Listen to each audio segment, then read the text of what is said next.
And we're back. This is segment 3 of episode 391. You know who's on the show. I've been telling you all about this for a week. We have the directors and producers of a new documentary that's coming out. It gets its Colombian release on the 2nd of September, and its sort of, let's say, international release on PBS from October the 18th. So for you out there in the United States, we have Oscar Molina and Brenda Steinecke, who are up in Santa Elena near to Medellin, but we're going to talk about their documentary called La Casa de Mama Icha, which is set in Mompox. That makes me so happy. That's why I had. But welcome on the Colombia Calling podcast.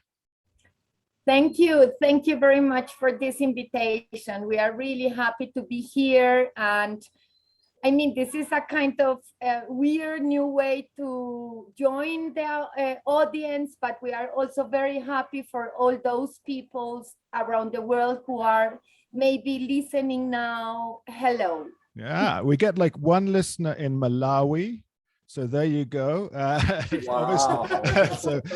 But we have thousands in the US, Canada, the UK, and Colombia, and Australia too. So the Anglophone market. But we all love documentaries. We're all watching documentaries. That's the truth. And I think, of course, in this quarantine and lockdown, our tastes have evolved, and perhaps we are experimenting or trying to understand different ways of life and so on. And I think La Casa de Mama Icha fills that genre for us. But who wants to tell us a little bit about, I want to know, I want my audience to understand what this documentary is about, because I've seen trailers and I can make up ideas, but I'm waiting till the 2nd of September to go out and see it here in the Avenida Chile, because it will be on there, I know.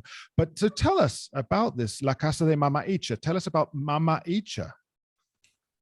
We are very excited to share this story with you. And this is, happens that the main character of this film is Colombian, but we feel and we are sure that this story has to be with many of us because it's placed in a kind of international context.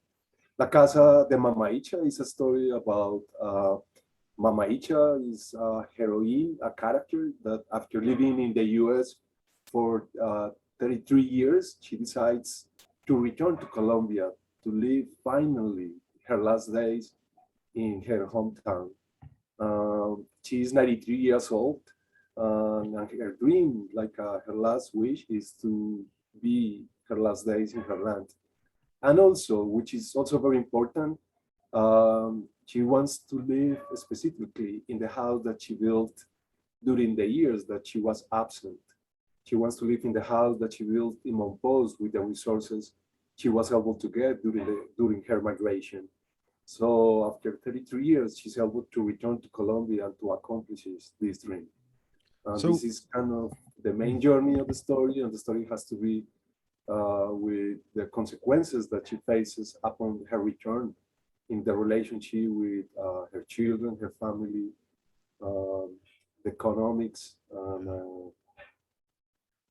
I like this because it's a different tale, not the tale like, I want to say, Paraíso Travel, that movie where the Colombian migrants going north and all of the inhumane experiences that they had.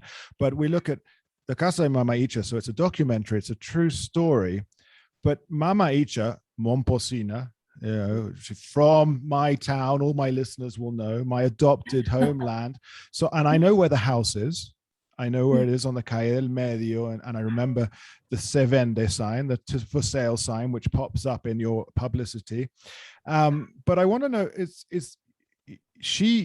Mama Icha did not leave Colombia because of the violence. She did not leave because of, let's say, displacement or political uncertainty, did she? I mean, she's not one of the millions, let's say, that have left Colombia in that circumstance. She left Colombia under quite different circumstances. Yes. The case of Mama Icha is quite specific, but she's not the only one in the world. She migrated when she was 60 years old because her daughter, Doña Epifania, who lives in Philadelphia, and we are great friends, and she already saw the film, and well, we are very grateful for everything. Anyhow, Epifania had left to the US years before, and she asked Mama Icha to come to the US in order to take care of the children, because Epifania, as many people, and specifically migrants, she worked a lot, really a lot. So she needed someone to take care of the children, because she had sparely time for that.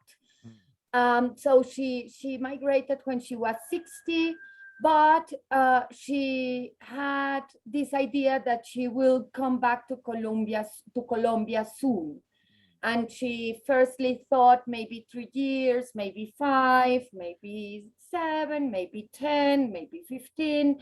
And this is something happening to many of us who have a migration experience, that many times we leave thinking that we are having a new experience, or we are finding a way of developing also professionally, or to gain some money and then come back. And then time passes and our situation changes and the world changes. And in the specific case of Mama Icha, which is a story that is shared by many people around the world, and is this topic of the dream of a proper house, a building to protect your family, to protect yourself. And this is like the dream she has going to the US. Well, this dream becomes the reason why she could not come before to Colombia. But we are going to talk probably more about it. Yeah. And anyhow, and just a note on the bottom of the page, it is said that it's unusual for people to migrate when they are already over 50 or 60, but there is a big amount of people migrating because they are taking care of their grandchildren in the places where their daughters and sons, or where they are needed. So this exists, but it's not very visible for the statistics. It's an interesting concept, isn't it? As you say, and I love this whole idea of, okay, maybe in 3 years, maybe in 5 years, maybe in 10 years. It took 33 years. And what you are alluding to there is that she ended up becoming trapped by, I mean, the economics of it. I guess she was getting welfare or a pension or something. And from there, the money was going back to Mompox, the remesa, to build the house, to do these things. But before we get into the economics and this, and it is really fascinating, just without telling us the whole story, because people need to get out there to the movies. We've got to fill the cinemas again. Is it a happy return? I mean, was she unhappy in Philadephia? Is it a happy return to Mompox? I mean, because I have a extended family in Mompox, and many elderly relatives. There's a great grandmother to my children who's in her 90s as well. Wow. And they think nothing about, okay, yeah, we get in the car for 5 hours and we do this and we do that. You filmed Mama Icha before the bridges were built and before the pandemic, so the pandemic even. So it was a different time altogether. I mean, tell us, was it, again, I want to say, is it a positive story, or is it just sort of a tragedy? I don't know. You have to tell us. I think you have to see the film. I don't want you to think, to get ideas about the film without watching the film. Mm-hmm. Okay. Mama Icha, I think as many migrants has had this kind of split feeling of not feeling home completely there when she was living in the United States. And upon her return to Colombia, she was happy to accomplish her dream of being here. I mean, in Mompox, but here in Colombia. But at the same time, when she was in Mompox, she missed a lot. She was missing her family in Philadelphia. Mm-hmm. So I think that happens with the story of many migrants that go far away in order to look for prosperity, searching prosperity, and after and they dream about the place where there was the place Where they come from. where they feel belongingness to. So and upon her return, she started having nostalgia for what happened with her relatives in Philadelphia. So I think migrants can share this feeling, the spirit feeling of home. Yeah. Just a side note is how many chickens do you have there in Yeah, I was about to make a comment about it. Yeah, we live like with 25 chickens. That's and 7 roosters, and they walk all around the house. So if you hear a certain noise just here, please, they have noticed that it's they are just chickens, but a lot. There are a lot of them. I can hear it, and they're particularly active at this moment. But it's fine. I like the ambience provided by it. But this feeling of nostalgia, and you've got it. It's sort of the normal nostalgia of from where you come from. My nostalgia, for example, for London, and it grew immensely during the lockdown.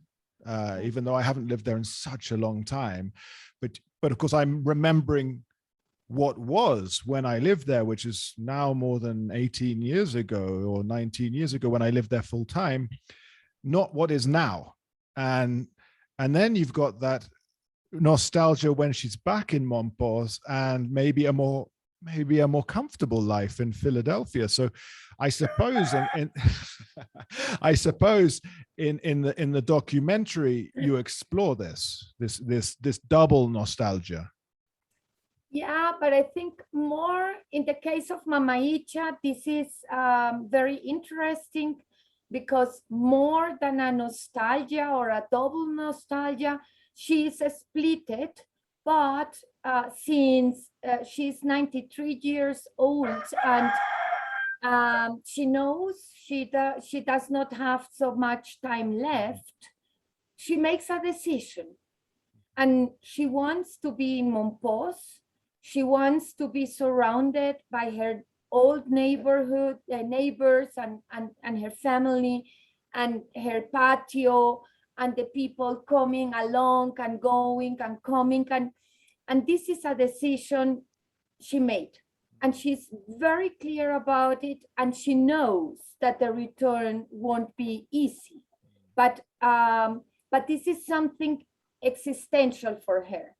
And this is something I really kind of learned from Mama Icha, because I mean, I also have a long migration story.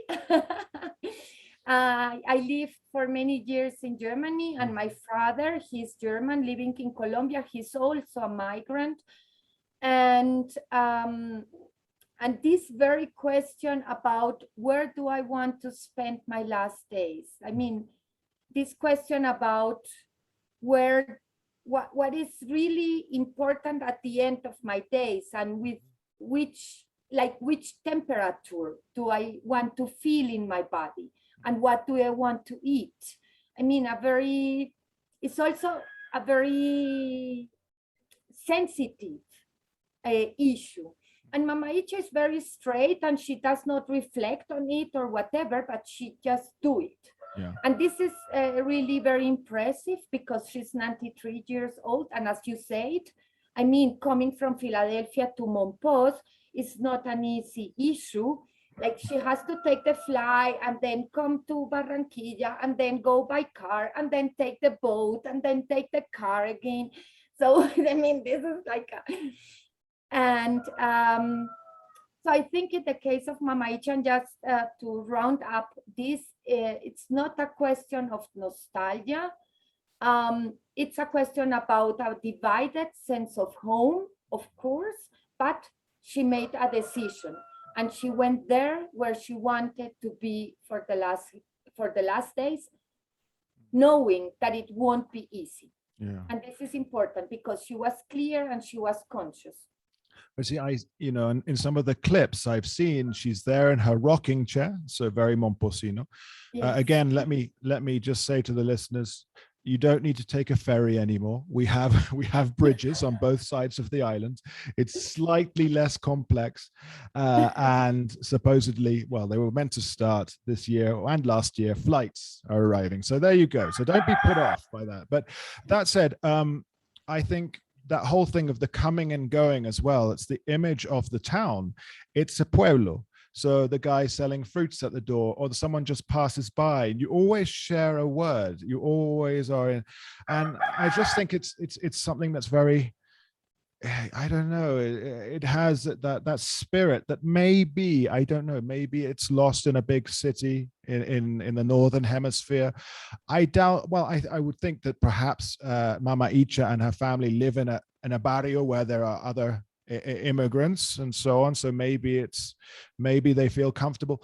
But my question on immigration, and this is something I explore personally a fair bit, is I find immigrants, I don't know if myself so much, but immigrants, if they come over, or let's say, I don't know, Germans, Dutch, English, Americans come over to Colombia, they end up behaving more German, Dutch, English, so on.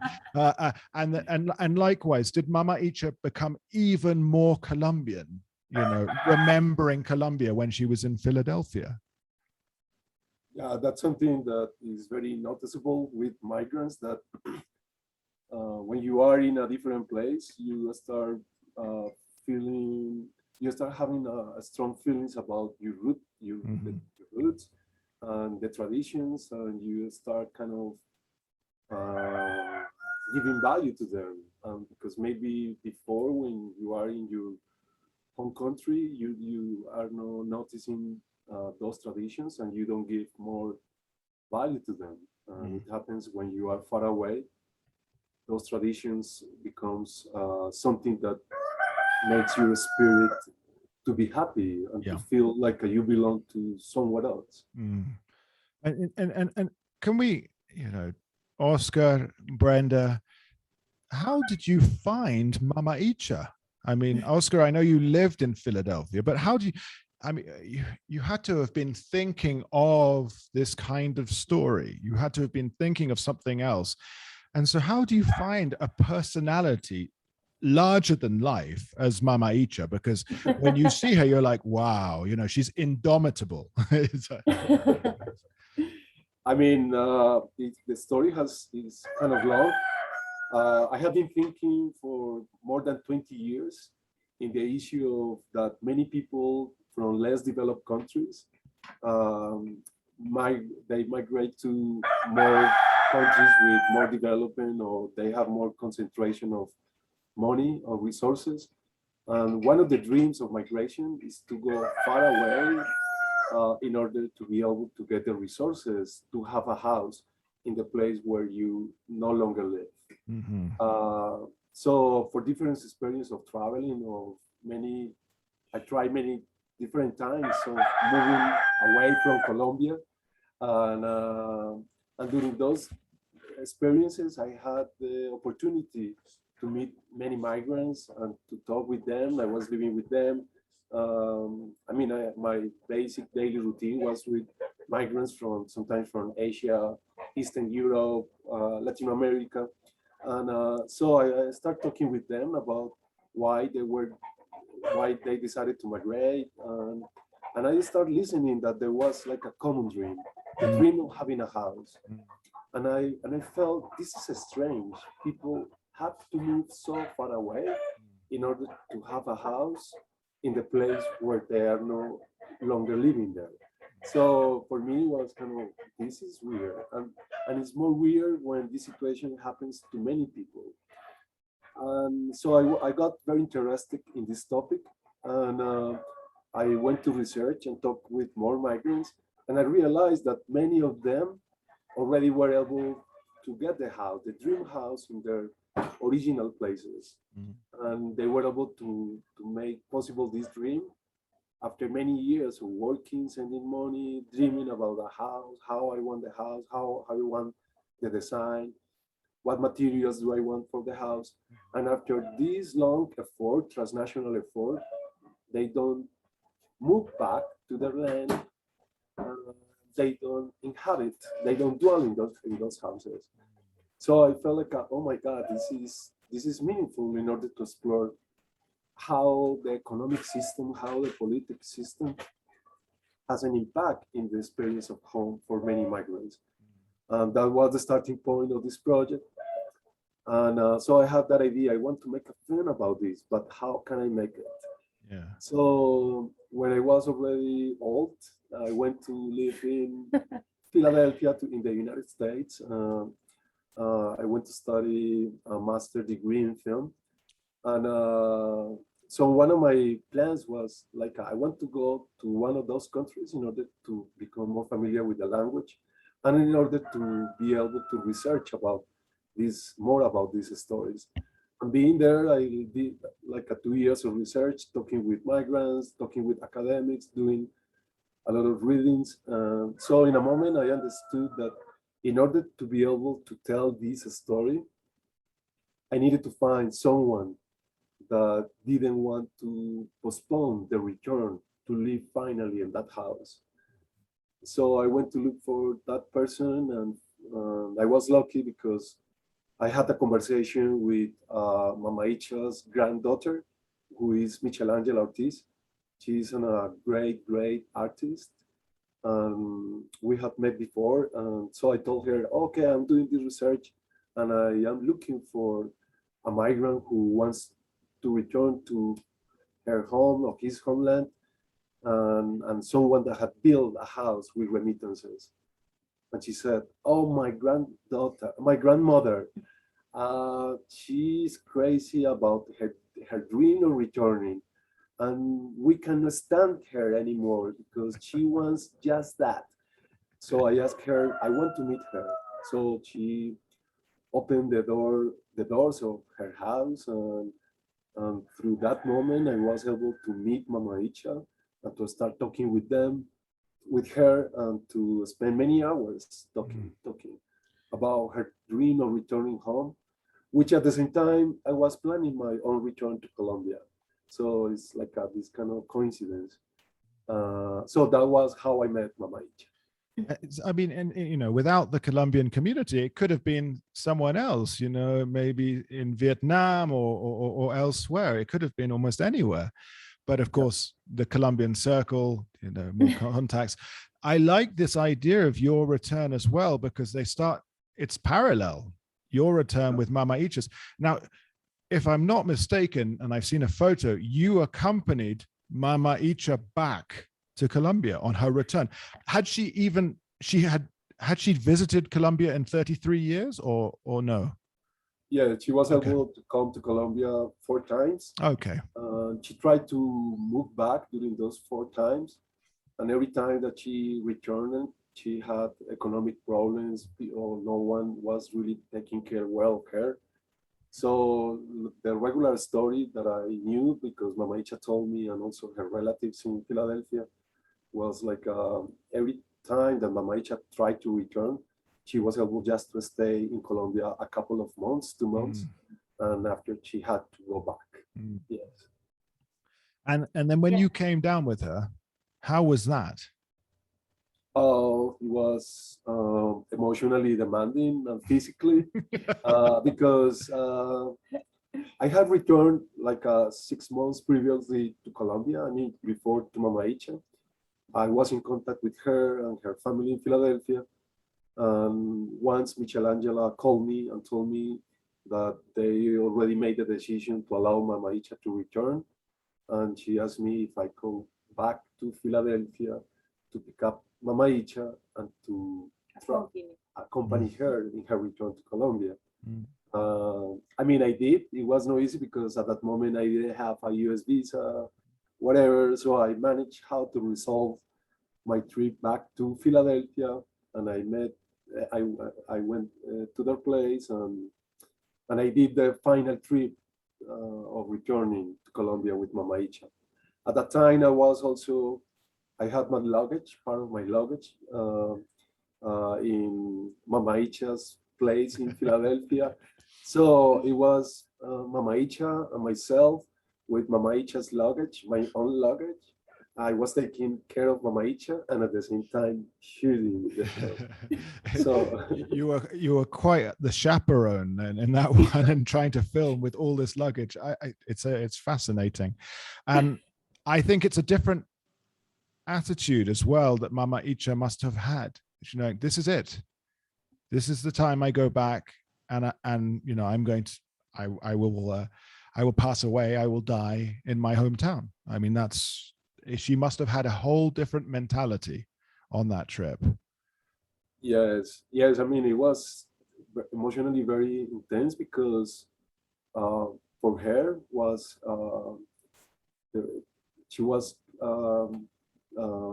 moving away from the people that she was living for 33 years, from her daughters, from her granddaughters, and she knew that she was not going to be able to see them again. And for the family in Philadelphia was the situation, I mean, broke my heart because also they were saying the last goodbye to someone that was alive, and they wanted to keep there. They wanted to protect her there. So it was difficult for them also to accept Mama Icha's decision to return to Colombia and to know that it was going to be the last time to see her. Brenda, what were you doing then when he was coming with all the bags and the film and Mama Icha? Were you waiting in Bogota or Barranquilla? Or? She was coming back from Germany. I was coming back from Germany. Okay. So no, this is I mean, this project, it's more than 8 years now, and Oscar started shooting on 2013. Yes. Wow. And I returned to Colombia in 2013, and I start working together with Oscar in 2016. So I am in for 5 years now, and Oscar has been in for all the time, and he will be in for all the time. Yeah, I mean, this is a long project. I mean, it's like for, you know, to follow someone's life. I mean, even the last years, it's a long project. Absolutely. But Mama Icha still had significant family in Mompox. It wasn't as if she was going back to zero. And of course, we can see that in the trailer as well. There's a fair amount of conflict there, you know. There's a fair amount of conflict. So again, we'll leave it to everyone to go out and see it and watch it on PBS. But when we were talking before, and this is off camera and everything else, when we were getting to know one another, we were talking about the sense of belonging. And I think that's something that's so very important, and that, you know, where you feel comfortable, where you want to spend your last years, where you want to die. And Oscar, you asked me, you know, as you said, and you sort of turned the tables and you said, you know, have you got it organized? How do you want to be buried? Where do you want to be buried? And I've never really thought about it. And my answer was, of course, well, I want to be cremated, because I don't want to take up space anywhere, you know.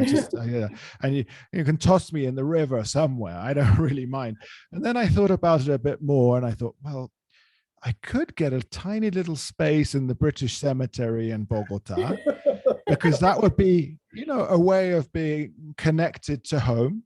And I do feel actually, I've done a lot of research down there in that area, in Los Martires, and I take people into the cemetery and so on. So I thought, I do feel quite close to it. But then maybe you cremate me and put my ashes in the Magdalena River, and then it flows out into the sea, and the currents take it to the United Kingdom. I don't know. I don't know. I mean, maybe you help me with this, but I think it's a very, as you say, existential question, and you guys are going you're exploring that. And when you've been nominated for so many prizes, and you've won prizes too? Yeah, also, I mean, before the film was done, and also now, yeah, we have had a good reception, yes. Okay, so but does this conversation come up when you're talking about it and when you're giving your presentations, so this belonging? I mean, yes, because the film is about that topic, but also because we like to talk about belongingness, because I think that's something that we have lost the connection with this feeling because of mobility, globalization, whatever, and and I feel that for us is very important to come back and to ask, okay, where do you feel belongingness to, and what does it mean for you? Mm-hmm. And it's not only about nationality. I mean, it's not about the national thinking of being from wherever, but it's something more material. I mean, it's really about the relationship to the soil, or the relationship to your relevant relations, you know, and I mean, for Mama Icha, the place of belongingness was Mompox, but maybe your place of belongingness is somewhere else, and it does not, it relates to the origin, but it's not only about the origin, it's about asking ourselves or remembering that our constant building of identity has to be with the territory and is related to our experience of home.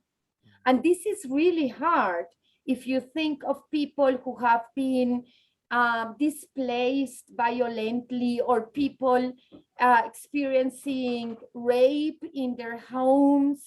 So, I mean, this is a really hardcore issue because it's not only about this idealized sense of belongingness and and the plants and the patio, and this is very nice, but it's really an important question about rootedness. And something that is very important for us is to question again and again, even if there is not answer for it.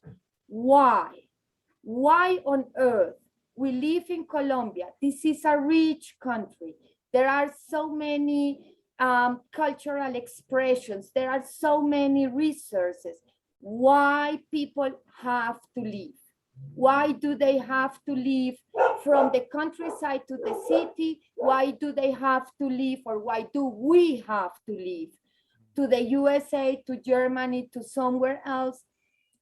And I mean, this is because we have naturalized the inequality in the world. It's like, oh yes, the world is unequal. This is really terrible, but what could we do? And I don't have an answer how to change it now, but I do have the need to question the existence of such a huge inequality that makes people, takes away from the people the right to stay at home. There are millions of people that cannot stay at home, even if they want. And so we like to talk about the right to migrate, as well as the right not to migrate, the right to stay in the places of origin.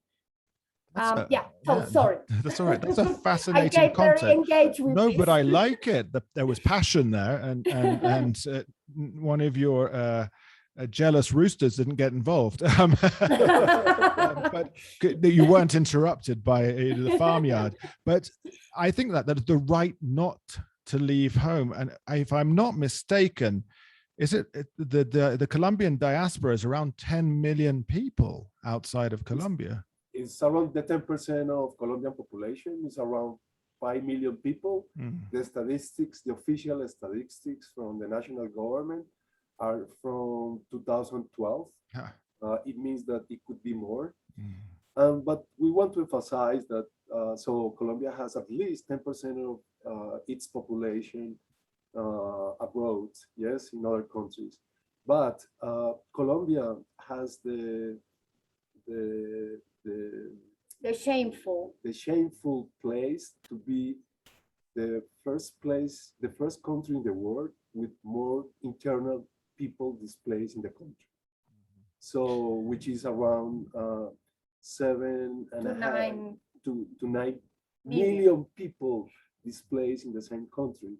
So I want to go back to Brenda's question, which is why a country that is so rich in natural resources, in talented people, has the tendency to displace its people. So I think that's kind of the original question that motivates this project.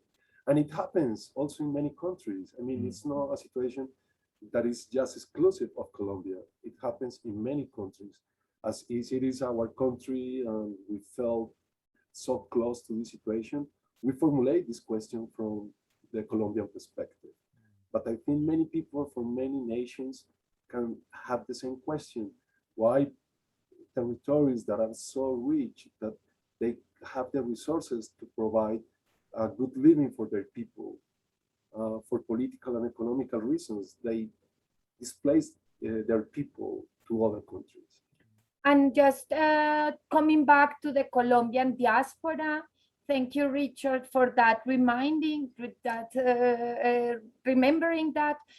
And this is something which we especially are kind of touched by, because there are many other countries which are very conscious about their diaspora, and they are engaged and they have a clear relationship with that diaspora, and the people know how to make contacts in their own countries and so on.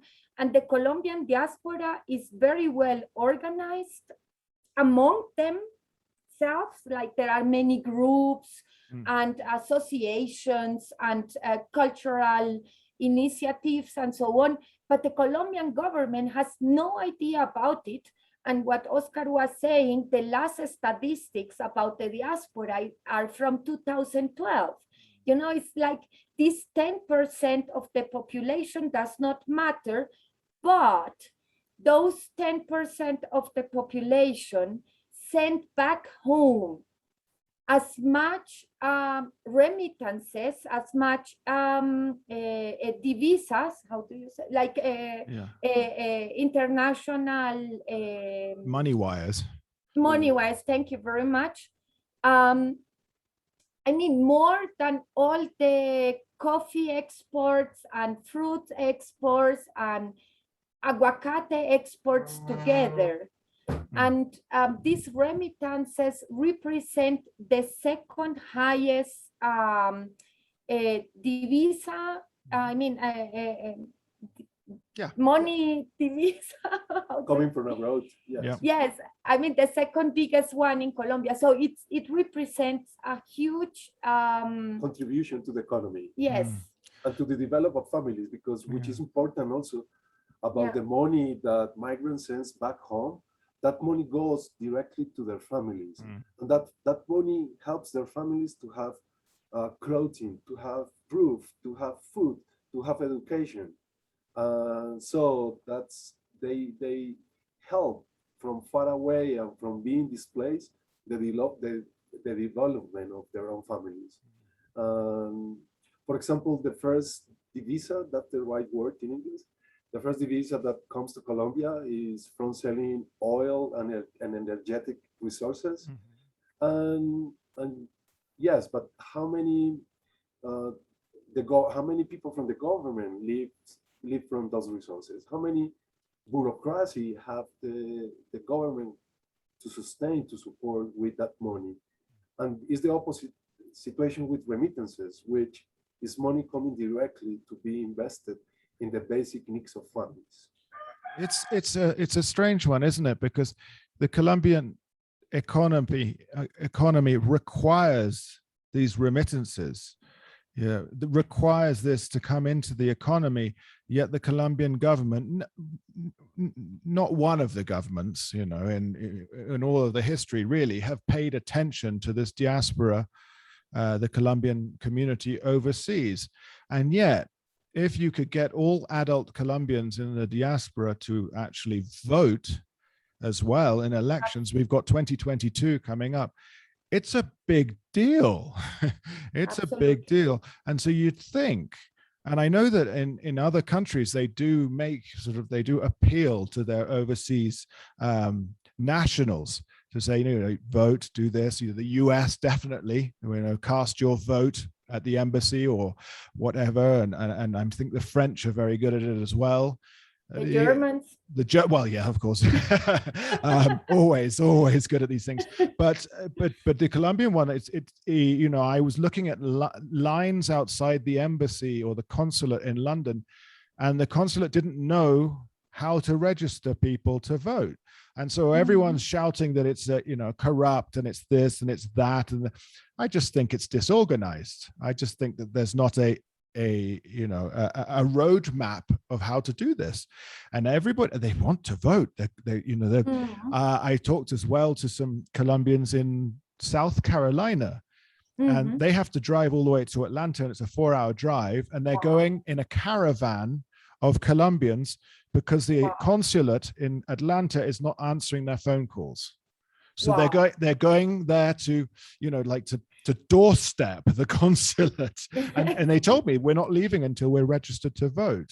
So there's clearly nothing in place, and you say it's a huge amount of people that could, you know, had all of them voted, and in the last elections it could have been a very different result. That's the truth. I mean, it wasn't the end of it.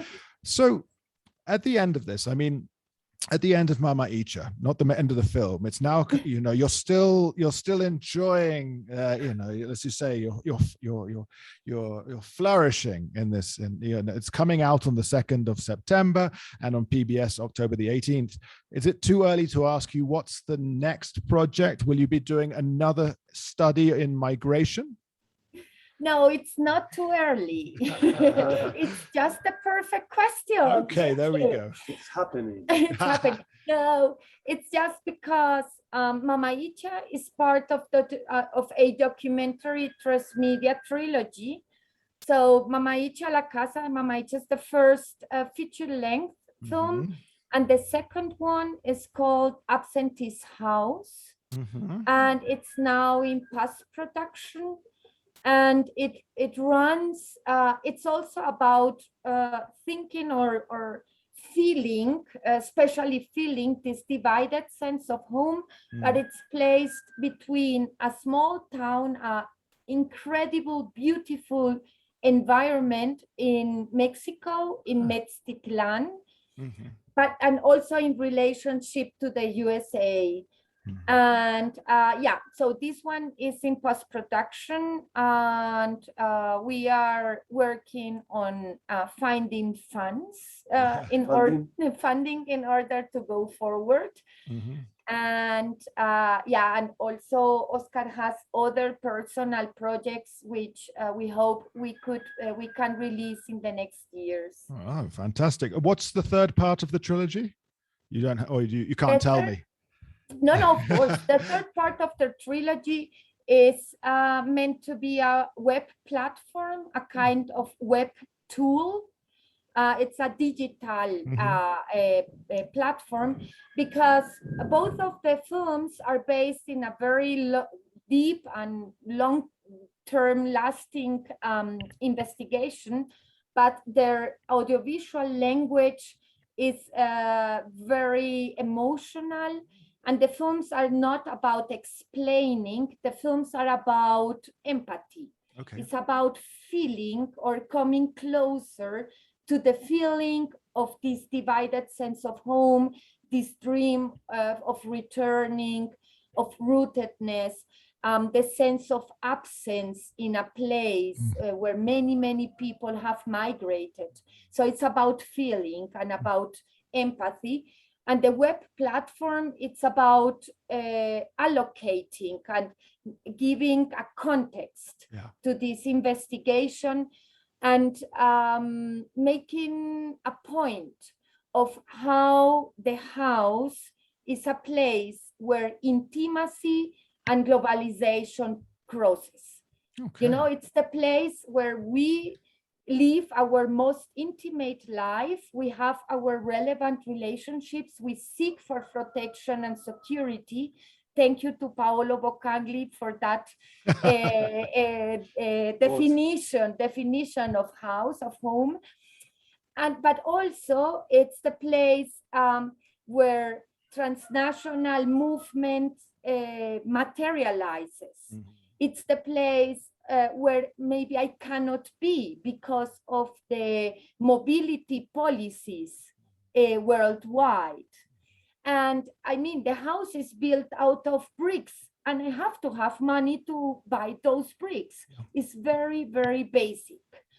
The third part of the trilogy is about finding, we are searching for an interactive language in order to contextualize this reflection and all these crossing roads through this idea, this notion of house and home. House and but home. Also, but also, which is we want to communicate, we want people to know that this situation that happens with migrants and their houses that they build with a lot of effort happens everywhere. Yeah. So sometimes it's like it's not just a single story. Or it happens not just in one particular country. It happens in the relationship between places, territories, countries that have lost economic prosperity, in the relationship with countries that are accumulated more financial capital. So that's just to make an evidence that there is something that is weird in the way how we deal with money, politics, that it's creating this kind of situation of houses built with a lot of love, effort, that their owners are not able to dwell in them. And to enjoy them. Yeah. Well, I mean, there's a lot to debate. But we'll let the documentaries do the talking. And everybody, you are obliged to go out, if you're here in Colombia, from the 2nd of September, and go out and see the film La Casa de Mama Icha. And if you're in the US, PBS, just put it, look up the PBS website, put in Mama Icha, and it comes up, because I've sent the link to family, okay? And so that comes out on the 18th of October. If you want to check out the website, it's www.micasamyhomefilm.com. Of course, I'll put that onto Twitter and I'll put that onto Facebook, and no one has any excuse not to look at it, because we will be promoting it in the next week. It sounds absolutely fascinating. It sounds like something that will make me reflect even more on my status of an immigrant here in Colombia, and the whole idea of belonging, and the intimacy and globalization where it meets in the home. I mean, it's just, but the divided sense of home, that really appeals to me. That phrase, that term, the divided sense of home, I think is one of those key points that you've made. So let me take this moment, Oscar and Brenda, thank you so much for your time, and I wish you all the best with the release of this documentary. Thank you, Richard. Thank you so much. And one of the beautiful things of doing what we do is that it makes possible that we meet. Yeah. And it's been really, really a great opportunity that we encounter each other, that we could share our stories. Thank you very much to you also. Oh. Yes, thank you so much, Richard. It's great that we had this conversation to share all the work that we have been doing, and you support us to communicate to other people, and also for us, more than telling to people that we make a film, It's about, we want to bring questions about how we relate with, I don't know, with economy, with the political situation, with our families. with our families. So that's what our main point when we do this work. Thank you so much. Thank you to you, the chickens, the roosters, and of course to Mama Icha, because we have to go out and watch the documentary. Thank you all so much again. This has been episode 391 of the Colombia Calling podcast. We'll be back next week with more interviews and interviewees. But for the time being, you are obliged. Again, 2nd of September in Colombia, 18th of October overseas. I've been Richard McCall talking to Oscar Molina and Brenda Steinecke, who are up there in Santa Elena, not far from Medellin. Thank you again for listening, and goodbye.